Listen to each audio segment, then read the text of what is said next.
Morning, everyone. Good morning. Yeah. Okay. I'm very happy to be here today. And first, I want to thank the WAAD, Dr. Okoro, Dr. Fisher, for inviting me again. I don't know why they like me, but here I am again for the third conference in a row. Anyway, today the topic, and I have here, let me introduce my peers. Do we have a clicker here? It's a mouse. Okay. So you're going to see that I keep on changing my credentials. So currently I'm at the United States Sports Academy in Alabama, and I'm in charge of the international programs there, but I'm not the important thing there. So we have here Dr. Pamela Allen from Thomas Edison State University, and Dr. Tomi Wahlstrom from Finland. He's also my supervisor there. And what we're going to be doing when Dr. Okoro invited me to talk today, so I thought that it'll be more beneficial to all of us if we could have different perspectives. So we are going to try to do some kind of a panel. So anyway, just to give you the grounds for this presentation, yeah, I really like the graphics. I'm an engineer. So anyway, we know that currently academia is changing a lot. As a matter of fact, it's been changing for the past 15, 20 years. But more and more, we have to adapt ourselves to the new reality. So we have to redefine success in global. We have to use more and more technology and then be subjected to all the cybersecurity issues that were talked to us yesterday. But we need to do that because more and more our student population is composed of millennials. And in order to engage them, it's very different from my generation. I'm a boomer. So I'm a very late boomer, but it's still a boomer. And so people are from the multimedia generation. So they need, what is that? That's some music in the background? Thank you. Anyway, so we need to adapt. And also, there are a lot of other changes happening in the environment. First of all, more and more, we have what we call non-traditional students. People who are not coming from the high school, but they are coming from their jobs because they want to grow. So we see that, and last week we are in another conference, the three of us, and we present a paper about the entrepreneur educator. Because more and more, if you look, universities are extinguishing tenures. And so it is a lot of what we call contingency faculty, meaning we are called when they need us. And that's the reality. So how can we as professionals, how can we be entrepreneurs? So that's what we discussed that. So non-traditional student, non-traditional faculty. And today we are going to talk briefly, hopefully, about technology. So I have talked about that. So we need to develop new approach to learning. We need to do effective training. We need to leave no faculty behind. So we need to be sure that our faculty is up to the challenge. Anyway, I don't like PowerPoints, and I keep on adding those pictures. So education institutions, this is the reality today. So more and more, there's an increase in technology. We have to know how to deal with different LMSs. That's what we're going to do, learning management systems. We have to shop for opportunities for teaching because more and more, so universities are using, particularly in the United States, I apologize, I don't know the reality in the other countries. I just know that you're very nice people, but I don't know how things work there. So, but here, there's an increase in part-time faculty.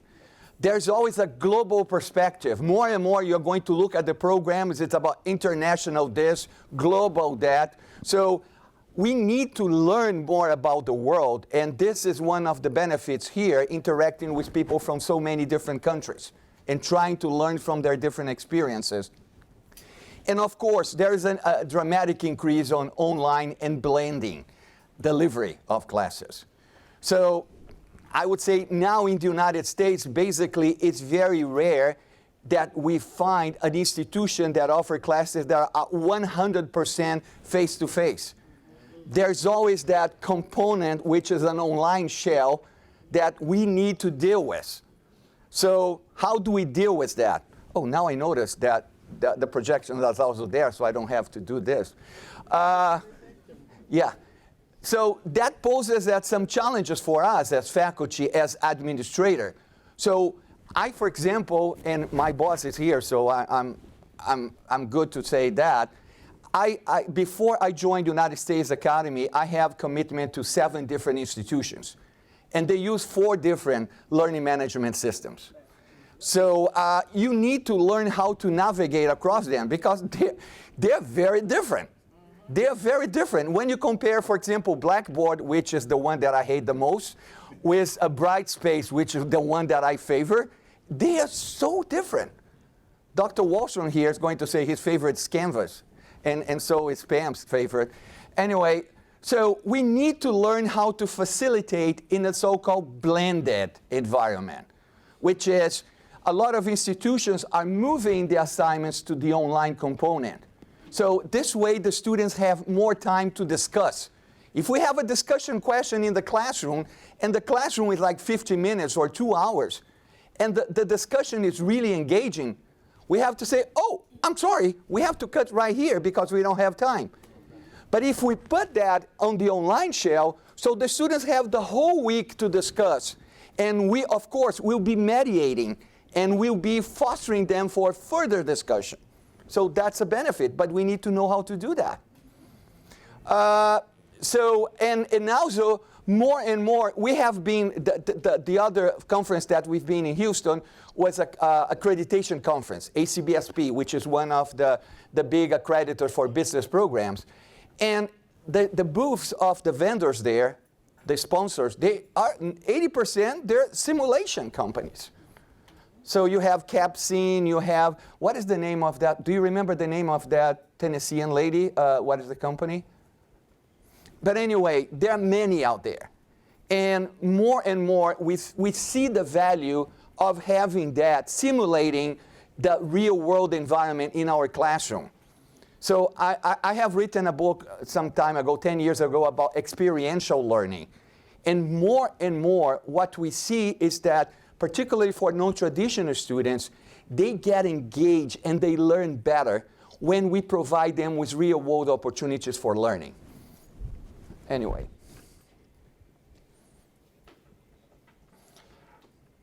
Another beautiful picture. Who was the guy who prepared this PowerPoint? Carlos Aquino. Yeah. So, how many of you work with LMSs here? Learning management systems. So I see that at least half of the group is not familiar with that. So that means that we need to explore a little further. But LMS is the terminology we use for online education. So in the United States, we have 4 major LMSs, the most popular ones. And so we are going to show, and Dr. Wahlstrom is going to make a few comments about that. So the common goals are here. So, and as I mentioned before, I want to reinforce the improvement of the learning experience, because we have more time interacting with the students. And one interesting thing about the trends today is that we are clearly moving from what is called asynchronous LMSs to synchronous, meaning before we have this very static information on the website or whatever we go for having the class. But now more and more we are able to embed technologies like Zoom. Are you familiar with Zoom? Yeah. Or Adobe Connect and others, in which we can schedule real-time interactions with the students. So I teach for an institution in California, for example, that we have 1 weekly interaction. At that day, at that time, I am online, and all the students, and I see them. They have in their laptops, so they can use that time to ask questions about what has been discussed during that week. Or I can use that time also to share something different with them. So that's the trend, more online, more real-time, more synchronous. So which makes us to be, in constant need for upgrading and updating our expertise. So that's a big challenge. So Dr. Allen would like to tease you with a little exercise. It's a 2-minute exercise. So in terms of some questions about LMS competency, and I will invite Pamela to conduct. I can distribute this for you, Pamela, so you can start.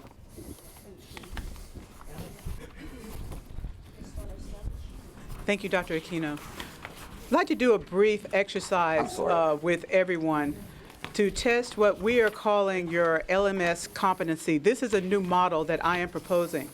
A learning management system competency is going to be essential for all persons in higher education if you hope to remain marketable in this industry. The research that Dr. Aquino and I have written and published is supported by a lot of research that indicates that persons in higher education must become more competent in diverse forms of technology. One of the most important regarding this technology is the learning management system. And it is not just one learning management system. You must be competent in more than one learning management system. Competency in general means competency in knowledge, competency in skills. And it will be very important for you to be able to navigate it and to articulate your understanding of each type of learning management system, which is significantly unique. So I have a little exercise for you. What I would like you to do is to, may I have, Doctor? You need one? Yes. You didn't memorize this? Thank you. The first question is, I can list all of the current learning management systems in higher education. Would you circle yes, no, or I am not sure? Answer that question honestly. And next, I am confident that I have the ability to navigate more than one learning management system. Yes, no, or I am not sure. Next, I can include more than one learning management system in my list of professional skills on a resume or curriculum vitae. Yes, no, or I am not sure.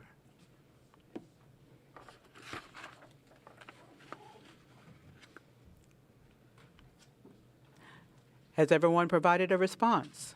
Yes.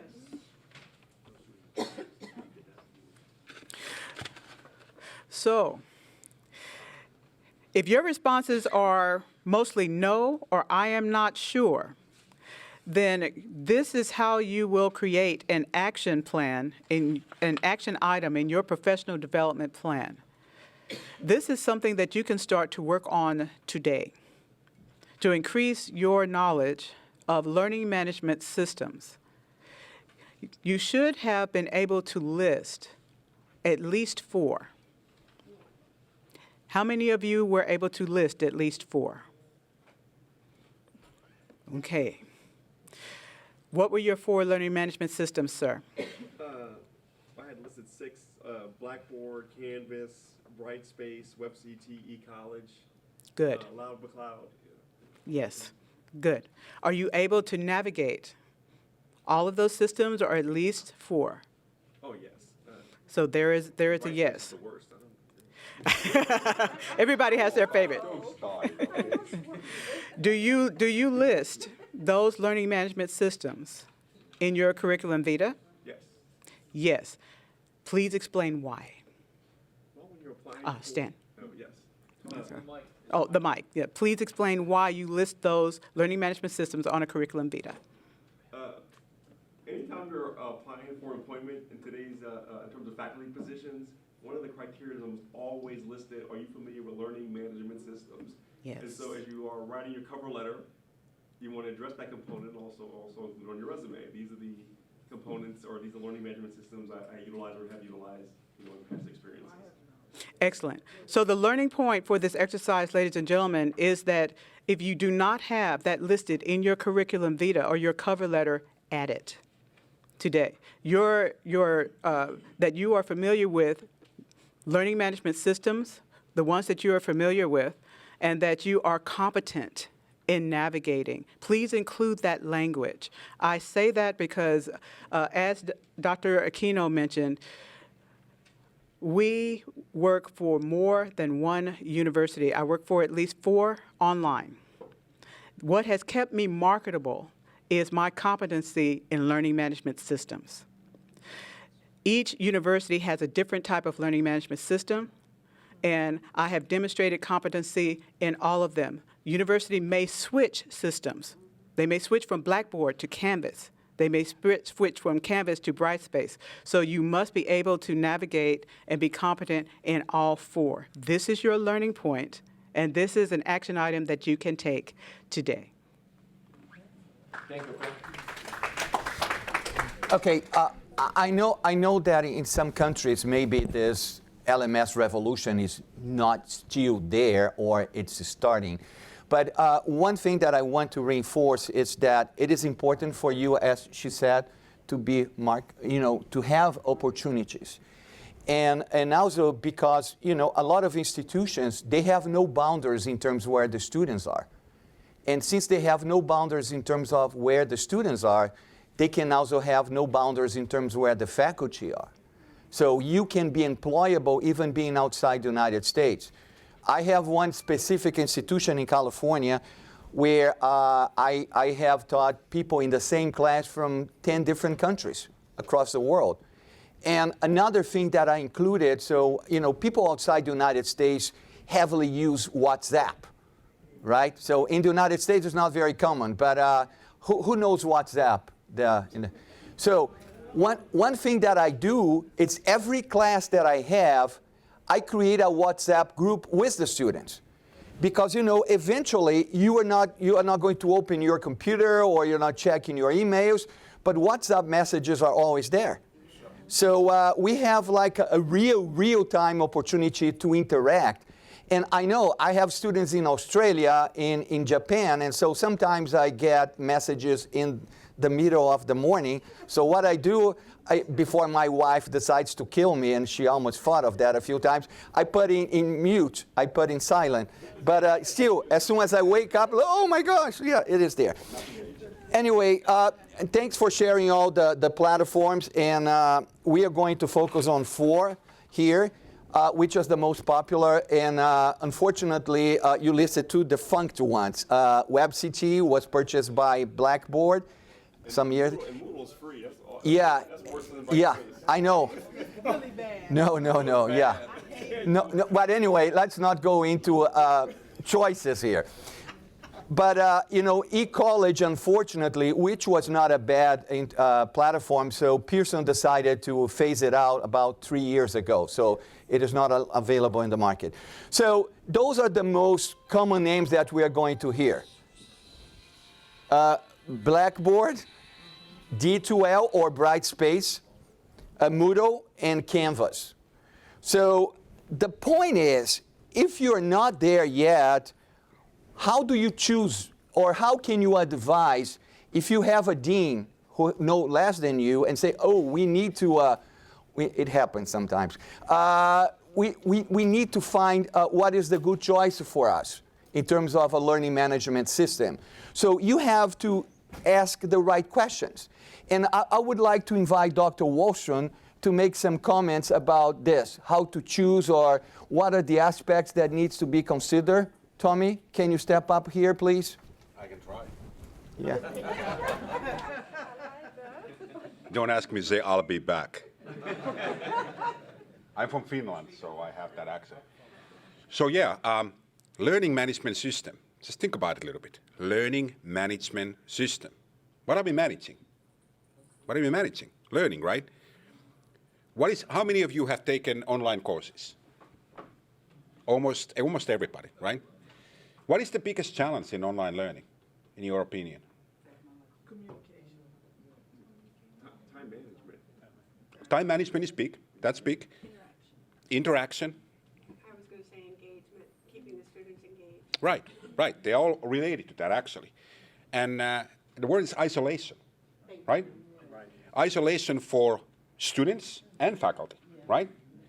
So when we are thinking about what system to use, and as you can see in the slide, is it making your job easier as a teacher? Is it making the learners, the students, work easier? Or is it good for me as an administrator? You know, we were having this discussion with Dr. Aquino.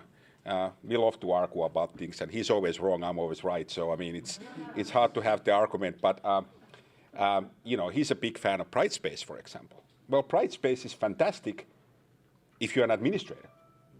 Or if you are an engineer and you like fancy floating orange ocean. Exactly. Because Brightspace allows you a lot of graphics. It's very fancy looking. It's very contemporary. It has a lot of flexibility. It's kind of like iPhone versus what is that other bad option? The Android phones, right? But Canvas, typically when I ask faculty, which one is your favorite learning management system, they always say Canvas. Why? Because it's easy to navigate. It's intuitive from an instructor's point of view. And for students, it's, Canvas is like you just go the arrow and so go next. So it's easy to navigate from that point of view. So really got to ask yourself, what are you aiming to do? So you have to look at your structure as a university. Some universities ask their faculty to design their courses from the scratch. So if you are comfortable with learning management systems, ask yourself, would you be comfortable of designing a course from the scratch using that learning management system? That's a completely different question than, am I comfortable facilitating a course using Canvas, Blackboard, anything? So Canvas, pretty easy. For an instructor, pretty easy to create modules and put content in, upload it, and everything like that. Brightspace, not so much. Gonna get you confused real quick and real fast. So you have to ask yourself, what kind of instructional design department you have, who is gonna put the course content in, and how much of that is left to your faculty. And then obviously you have to ask yourself, what are your student skill levels? I mean, you're looking bachelor's, master's, doctorate level courses. What is your target population? What is their access and what is their comfortability with computers in general? And again, Brightspace may take a little bit time for students to learn. Tomi, I just one conversation that we had yesterday. It's also another thing that we need to take into account. So more and more we are using, let me go there so I can facilitate this. More and more we have to use external tools, I'll call external tools, like labs that are virtual simulations, and you need to bring them inside the learning management system. So it is very important that when you make your choice, you also consider the so-called LTIs. So how many, if the software, the tools that you're going to use, they have LTIs to connect to the learning management system that you're going to choose. If not, it's going to be a nightmare. In this case, unfortunately, I have to say the best one in terms of connecting to external tools is Blackboard. That's the one that has more options. But things are changing now. So Canvas and my favorite one, I like to reinforce that, Brightspace, they're growing that too. So. And as I was saying, Canvas is certainly much better than Brightspace. We all have our favorites, right? And no, I mean, as a vice president, we are using Canvas, so I have to be a fan of Canvas because that's what we are using. Now, in other institutions that I work, we use Brightspace, Blackboard, eCollege, Schoology. We haven't mentioned that. There's other ones, Moodle, which, by the way, interesting thing about support is that there is no such thing as a free dinner, right? Has anybody ever gotten a fully free dinner? Not in America. Yes, not in America. That's true. Very good point. There's always a cost somewhere.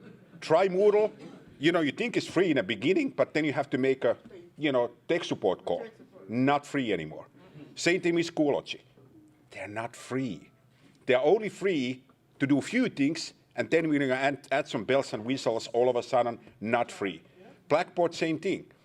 You know, one school may have Blackboard, the basic model, you know, and it does almost nothing. And then one school may invest big time and they do all the bells and whistles on Blackboard, and all of a sudden you have something.